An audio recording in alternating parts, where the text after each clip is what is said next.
Hello friends, welcome to my YouTube channel Shiv Studio of Law. Friends, I don't waste your time because time once lost never returns. So let's start topic. IPC की किन किन धाराओं में मृत्युदंड फांसी की सजा दी जा सकती है। फ्रेंड्स, मृत्युदंड फांसी की सजा ऐसे मामलों में दी जाती है जो कि विरल से विरलतम रेयरेस्ट ऑफ रेयर केस हो। डेथ पनिशमेंट में किसी स्वस्थ व्यक्ति के जीवन को समाप्त कर दिया जाता है। इस पनिशमेंट को इसलिए दिया जाता है कि समाज में डर एवं भय व्याप्त रहे एवं बना रहे। जैसे कि निर्भया के मामले में महिला के साथ इतनी बदसलूकी के साथ रेप किया गया, जो कि विरल से विरलतम मामलों में रेयरेस्ट ऑफ रेयर केस में आता है। इसके अलावा यदि कोई व्यक्ति किसी व्यक्ति की हत्या मान लीजिए चाकू से करता है, पहले एक बार चाकू से वार करता है, व्यक्ति नहीं मरता है, दूसरी बार चाकू से करता है, व्यक्ति नहीं मरता है, तीसरा बार चाकू से करता है, व्यक्ति मर जाता है, परंतु फिर भी उसके शरीर पर चाकू से वार करता रहता है और उसके पूरे शरीर को चाकुओं से छेद देता है, तो ऐसे मामलों को विरल से विरलतम रेयरेस्ट ऑफ रेयर केस कहा जाता है। तो ऐसे मामलों में डेथ पनिशमेंट मृत्युदंड दिया जाता है। तो देखते हैं आईपीसी की किन किन धाराओं में मृत्युदंड दिया जा सकता है। तो भारतीय दंड संहिता 1860 धारा 121 में प्रावधान किया गया है कि जो कोई भारत सरकार के विरुद्ध युद्ध करेगा या युद्ध करने का प्रयत्न करेगा या युद्ध करने का दुष्प्रेरण करेगा, वे मृत्यु या आजीवन कारावास से और दंडित किया जाएगा और जुर्माने से भी दंडनीय होगा। नेक्स्ट सेक्शन है आपका धारा 132। जो कोई भारत सरकार की सेना, नौसेना या वायुसेना के किसी ऑफिसर, सैनिक, नौसैनिक या वायुसैनिक द्वारा विद्रोह किए जाने का दुष्प्रेरण यदि दुष्प्रेरण के परिणाम स्वरूप विद्रोह हो जाए तो यह मृत्यु से या आजीवन कारावास से या ऐसी अवधि के कारावास से दंडित किया जाएगा जो कि 10 वर्ष तक की हो सकेगी, दंडित किया जाएगा और जुर्माने से भी दंडनीय होगा। नेक्स्ट सेक्शन है आपकी 194 धारा 194। जो कोई भी भारत में प्रवर्त विधि के द्वारा मृत्यु से दंडनीय अपराध के लिए किसी व्यक्ति को दोष सिद्धि कराने के आशय से संभवतः दोष सिद्धि कराएगा, यह जानते हुए मिथ्या साक्ष्य गढ़ेगा, यह आजीवन कारावास से या ऐसी अवधि के कारावास से जो कि 10 वर्ष तक की हो सकेगी, कठिन कारावास से दंडित किया जाएगा और जुर्माने से भी दंडनीय होगा। यदि निर्दोष व्यक्ति को दोष सिद्धि में फांसी दे दी जाए, मान लीजिए जो व्यक्ति ने साक्ष्य गढ़ा है और उस साक्ष्य के गढ़े जाने के संबंध में ऐसे व्यक्ति को दोष सिद्धि किया गया है जो कि निर्दोष है, यदि उसको फांसी दे दी जाती है तो ऐसे व्यक्ति को जो जिसने साक्ष्य गढ़ा है उस व्यक्ति को जो मिथ्या साक्ष्य देगा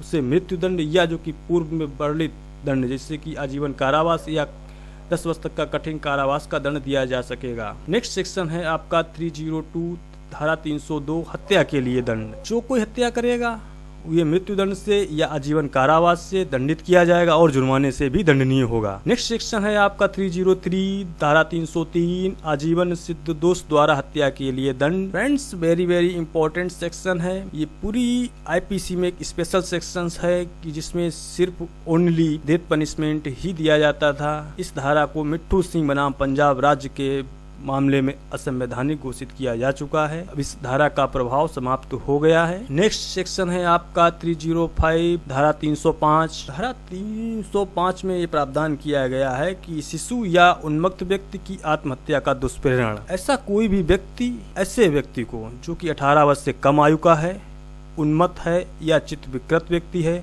या जड़ है या मतता की अवस्था में है, आत्महत्या करने के लिए उसको दुष्प्रेरित करेगा और व्यक्ति आत्महत्या कर ले तो दुष्प्रेरित करने वाले व्यक्ति को मृत्यु से या फिर आजीवन कारावास से या ऐसी अवधि के कारावास से जो 10 वर्ष तक की हो सकेगी दंडित किया जाएगा और जुर्माने से भी दंडनीय होगा। नेक्स्ट सेक्शन है आपका 307 धारा 307 हत्या करने का प्रयत्न करना। जो कोई भी किसी भी कार्य को ऐसे आशय से या ज्ञान से और ऐसी परिस्थितियों में करेगा, यदि वह उस कार्य द्वारा मृत्यु कारित कर देता है तो यह हत्या का दोषी होता, तो यह 10 वर्ष तक के कारावास से दंडित किया जाएगा और जुर्माने से भी दंडनीय होगा। फ्रेंड्स, धारा 307 में हत्या करने का प्रयत्न दिया गया है अटेम्प्ट टू मर्डर। इसमें व्यक्ति की मृत्यु नहीं होती है।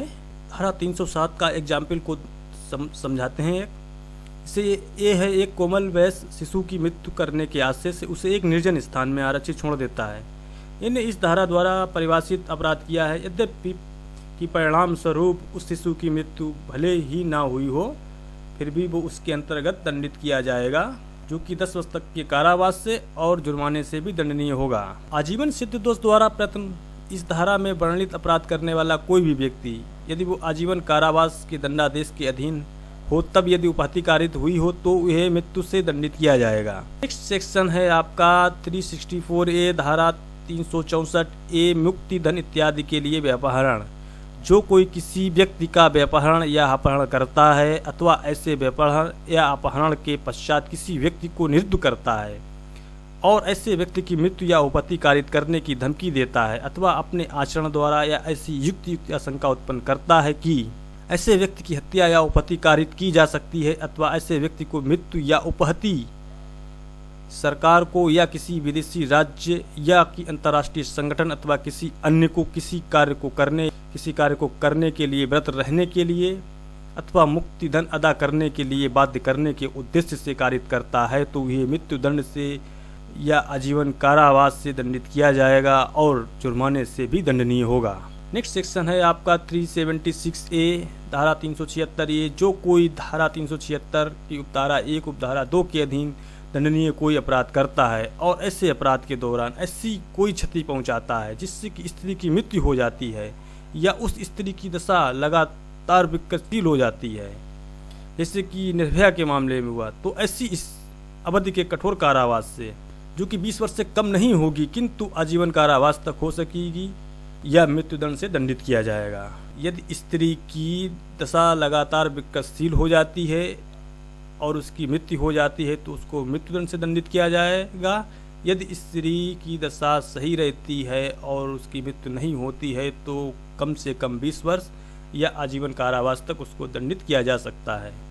अगर स्त्री की ऐसी दशा में मृत्यु हो जाती है तो ऐसे व्यक्ति को मृत्युदंड से दंडित किया जाएगा। नेक्स्ट सेक्शन को देखते हैं 376AB। जो कोई 12 वर्ष से कम आयु की महिला के साथ बालात्संग करेगा ऐसी अवधि के कारावास से जो 20 वर्ष से कम नहीं होगी किंतु जो आजीवन कारावास तक हो सकेगी और जुर्माने से भी दंडित किया जाएगा अथवा इसके अलावा मृत्युदंड से भी दंडित किया जाएगा। नेक्स्ट सेक्शन है आपका 376DB धारा 376DB में 12 वर्ष से कम आयु की महिला के साथ सामूहिक बालात्संग करने के लिए दंड का प्रावधान किया गया है। 12 वर्ष से कम आयु की महिला के साथ सामूहिक बालात्संग में समूह का प्रत्येक व्यक्ति बलात्संग का अपराधी समझा जाएगा। जैसे कि मान लीजिए अगर 5 व्यक्ति हैं और उसमें से 3 लोग रेप करते हैं, 2 व्यक्ति पहरा देते हैं, खड़े रहते हैं, तो ये नहीं कहा जाएगी कि उन्होंने रेप नहीं किया है। 5 व्यक्ति रेप के ऑफेंस में पनिश किए जाएंगे, तो उनको पनिशमेंट आजीवन कारावास या फिर जुर्माने से अथवा मृत्युदंड से दंडित किया जाएगा। नेक्स्ट सेक्शन है आपका 376E पुनरावृत्ति कर्ता अपराधियों के लिए दंड। जो कोई धारा 376, 376A, 376D, 376AB, 376DB के अधीन पूर्व में दंडित किया गया है, उक्त धाराओं के अधीन दंडनीय अपराध के लिए सिद्ध दोष ठहराया जाता है तो वह आजीवन कारावास से या फिर मृत्युदंड से दंडित किया जाएगा। नेक्स्ट सेक्शन है आपका धारा 396 हत्या सहित डकैती। ऐसे 5 या अधिक व्यक्तियों में से जो संयुक्त होकर डकैती कर रहे हैं, कोई एक व्यक्ति इस प्रकार डकैती करने में हत्या कर देता है तो उन व्यक्तियों में से हर व्यक्ति मृत्यु से या आजीवन कारावास से या ऐसे कठिन कारावास से जो कि 10 वर्ष तक का हो सकेगा दंडित किया जाएगा और जुर्माने से भी दंडनीय होगा। Friends, very most important sections हैं आपके ये 376 AB एंड 376 DB। इनको आपराधिक विधि संशोधन अधिनियम 2018 के द्वारा जोड़ा गया है जो कि 21 अप्रैल 2018 से प्रभावी हैं। तो ये आपको तारीख याद रखनी है, 21 अप्रैल 2018 से प्रभावी हैं और इसको राष्ट्रपति जी की स्वीकृति 11 अगस्त 2018 को प्राप्त हुई थी। तो आप 2018 का आपराधिक विधि संशोधन अधिनियम 2018 को अच्छे से देख लें, उससे बहुत इंपॉर्टेंट है सेक्शंस। तो फ्रेंड्स, उम्मीद करता हूं आज का टॉपिक आपको समझ में आया। यदि आप चैनल पर नए हैं तो चैनल को सब्सक्राइब कर लें। यदि वीडियो अच्छा लगा है तो लाइक कर दें और अपने फ्रेंड्स को शेयर कर दें।